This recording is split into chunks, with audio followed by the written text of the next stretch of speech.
What is up, my dudes? This is Trent with the Fantasy Football Dudes podcast, doing another solo podcast for you here today. This episode, I'm talking about undervalued picks, players that will outperform their ADP. All my rankings are done between Underdog Fantasy Sports and Drafters. So the reason that's good about this is these are sites where guys are putting in their money. They're putting their money where their mouth is. These aren't mock drafts on Sleeper. Sleeper sponsor of the pod. Really appreciate them. But all of these drafts are, good, hard-earned cash on them. So, the guys are taking it serious. So I like to use their ADP versus, mock drafts where guys are just kind of messing around, seeing what they can do, see what their team looks like. So without further ado, let's hop into these undervalued picks. And like I said, today's episode is brought to you by our friends over at Sleeper. Sleeper is my favorite place for all my fantasy football leagues. They have dynamic payouts. You can win some DFS cash there. You pick the higher and the lower of the total player. Dynamic payouts are really cool. Plus, the best place for your dynasty football leagues. They got all kinds of ways to trade. You can keep track of all your leagues right there within the app. It's very free, and they got a big announcement coming, I believe, on September 5th. So you won't want to miss that, guys. But before all these drafts happen, switch all your leagues over to Sleeper. You will not regret it. I promise. So let's hop into these undervalued picks, guys that are going to outperform their ADP. Some of these are not, some of these are kind of sleepers. Some of them are a little bit more well-known guys. But without further ado, here we go. Pick number 1, I have Chuba Hubbard. I always want to call him Chuba. I know that's disrespectful, and he might call me Chuba if I call him Chuba. Chuba Hubbard, RB46. He is going 142 overall. I know you're going to say Jonathan Brooks, he's hurt. Maybe he'll be back. They don't expect him to be back by week 3 or 4. So this is a month of football where Chuba has the backfield to himself, guys. And let's look at, I have talked about Dave Canales all offseason. Look at what he did in Tampa Bay. Look at what Rachaad White did in Tampa Bay. Rachaad White was running back number 2. And if you look at his numbers, his average yards per carry on snap, all that stuff, it's mostly the guy just had volume. Like Rachaad White almost had the same amount of touches as Christian McCaffrey last season, which I talked about on last week's pod.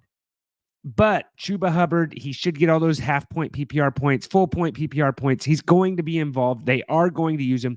Canales likes using a running back that can catch the ball. Who's there that we're worried about? I know, Rashad Penny just quit. Jonathan Brooks isn't playing. Are you really worried about Miles Sanders?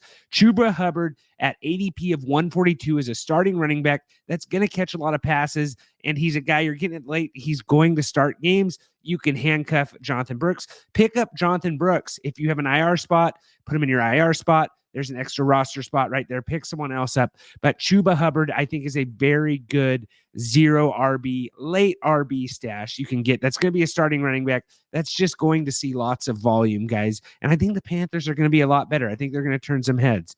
All right. Number 2 on my list, I have Terry McLaurin. Not really a late round guy, but I do think this is a guy who is going to outperform his ADP. ADP 55. They just trade Jahan Dotson. Are they maybe making room to acquire, maybe to trade for Brandon Ayuk? I don't know. I know Brandon Ayuk was college teammates with Jaden Daniels, so I know you're kind of maybe a little worried about that. Maybe Brandon Ayuk comes in, maybe he doesn't. Even if Ayuk becomes a commander, Terry will still go farther down in drafts, and he still will outperform his ADP. Daniels was 77.3% overall on adjusted accuracy. Not only the best in his class, but he had the same accuracy as CJ Stroud in college. So another rookie coming in similar like that. I'm not saying he's CJ Stroud. A lot of guys are high on Jaden Daniels. I think Terry McLaurin, I always like getting Terry McLaurin. The value just seems right. I actually think that this year he can create, he can kind of get where he needs to get with a competent quarterback throwing him the ball. So Jaden Daniels, Terry McLaurin connection, I'm excited to see that. Next on my list, I got a nice little poll here, guys. Who are you? And if you want to check out this whole thing, head over to YouTube at tffdudes. I was told last week this episode was too short. I'm not trying to go too long by myself. It's hard to talk by yourself. But head over to YouTube at tffdudes. You can see all the graphs all the pictures on the screen. This is an X poll right here.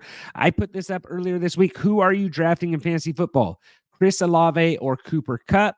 And these guys' ADP is right next to each other. I am not looking at it right now. I didn't write it down.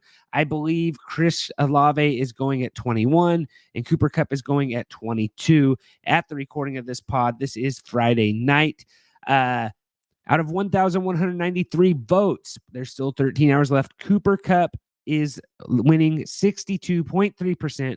Chris Olave at 37.7%. Me personally, I'm leaning Cooper Kupp here. I like his offense better. I like his quarterback better. I like his coach better. All arrows point to Cooper Kupp. I know you're worried about Puka. A lot of people maybe think Cooper Kupp's the number 2. I think it's starting to realize that, like, hey, Cooper Kupp might be the one. Puka got a little banged up in camp, but I'm not too worried about that. But I think Cooper Kupp is still the number 1 in LA for the Rams. And I think that his quarterback's better, coach is better, everything's better. Cooper Kupp's the guy to get there, even over Chris Olave. Don't make that mistake. Go head over to X, see all our other polls, all that good stuff. Give us a follow, give us a like, give us a sub. Remember, don't be rude. Share the dude, share this pod with a friend. All right, next on the list, Tony Pollard, ADP 91. I know what you guys are thinking, like, hey, he burned me last year. He did me terrible. He didn't score that touchdown versus the Dolphins. As a Cowboys fan, I remember all that stuff. But what I'll say about Tony Pollard, last year he was going in the first round, going in the second round. This year, ADP 91. Someone do the math for me there. That's a lot later, though, than the first round. RB 28 at the moment. He got paid money this offseason, guys. Callahan brought him in. Callahan didn't draft Spears, but Callahan still has them as, co-starters. So, new regime. This is the guy Callahan went after. I still think they're going to use both. But Callahan had success last season calling plays with Joe Mixon in Cincinnati. Joe Mixon finished last year as running back 7. He had 1,000 yards rushing. I think Tony Pollard's TDs are going to go up. I think him and Spears are going to play very well off each other. I think you can draft both of them. But I think Pollard is the goal line back, and that's why I'm targeting Pollard. RB 28, 91 overall. You can't go wrong with that. And Pollard finished as running back 14 last year. And just ADP is a lot better. Tony Pollard, Austin Eckler, guys that are just falling way later in these drafts. And if you're not, just have a short memory, guys. Forget about it. New year, new team, go for it. Austin Eckler didn't make the list, but I could see why someone would like that. I didn't feel like having a bunch of Commanders on this list. So if you like Austin Eckler late in drafts, he's going late as well. But Tony Pollard is who I got right here in this pick. Next, I got, who are you drafting in fantasy football? Davante Adams or Drake London. Again, these guys are going very similar next to each other. Out of 1,302 votes, Drake London had 55.9%. Davante Adams had 44.1%. Personally, I've always been an Adams guy. I'm a Fresno State fan. That is no surprise to anyone. Grew up watching Davante Adams play at Fresno State. But this isn't Aiden O'Connell throwing him the ball, guys. This is Gardner Minshew.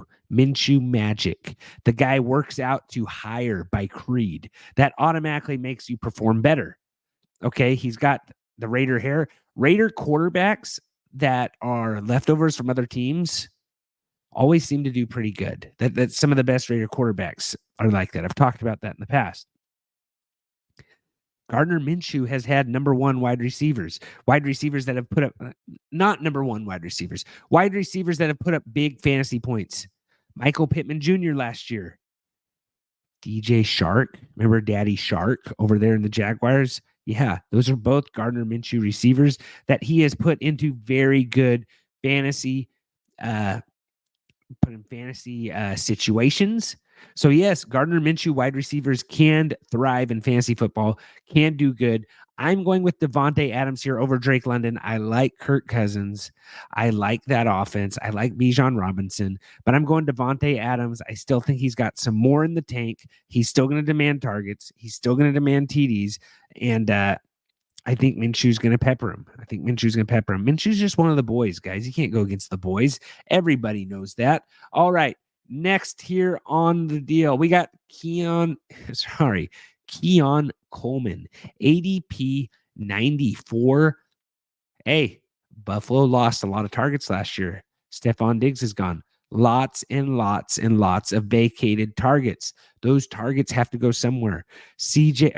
Curtis Samuel has turf toe. That guy gets injured all the time. Do we really trust him? I'm a Curtis Samuel guy. I've always wanted to be good ever since he was in Carolina. But vacated targets, one of the best quarterbacks in the NFL, and Josh Allen. The guy throws for lots of yards. He runs a lot too. But wide receiver one spot is wide open. I do think Dalton Kincaid is the number one, option Allen's looking for, but you still need that wide receiver. You still need that guy to stretch the field. I don't think Shakir is it. I think Keon Coleman could be the guy. Maybe it takes him a couple weeks, but Keon Coleman, come playoff time, I think is going to be very good, and he's definitely going to outperform his ADP. He's wide receiver 46, going 94 overall. Keon Coleman is a guy that is worth picking on your fantasy team. He could be a very good wide receiver. All right, last but not least, I have Chase Brown, RB31, 103 overall, listed as the starter in Cincinnati. Like I said earlier, Mixon had 1,000 yards rushing last year. He finished as RB6, I believe is what I said. There's nothing wrong with taking a shot on a starting running back at pick 103. Throw this guy on your team. He could be something really good, could be something really special. Maybe he's just okay. You aren't putting the capital there that you really have to worry about him burning you. So Chase Brown, I like him a lot right here at 103. I know Zach Moss is there. I know that they in the past have used running backs when they get into red zone. I know they lost Callahan, but I think Chase Brown's be very involved. I think that's somebody that they like. He's been there for a little bit. He knows the system. So I'm going with Chase Brown as my last pick. Going over this whole entire list, guys, just doing a quick little recap here. I had Chuba Hubbard, ADP 142, Terry McLaurin, ADP 55, Tony Pollard, ADP 91, Keon Coleman, ADP 94, and Chase Brown, ADP 103. Guys, if there's anything different you'd like me to do on these short videos, always looking for any kind of advice, anything you think I could do better. Appreciate you all. Thank you for listening. Thanks for tuning in. Kill it on all those drafts, guys. We will see you next Thursday. And as always, guys, take care. This has been another episode of the Fantasy Football Dudes podcast. Remember to rate, review, and follow. For more information, go to www.thefantasyfootballdudes.com. And remember, we are sorry for absolutely nothing.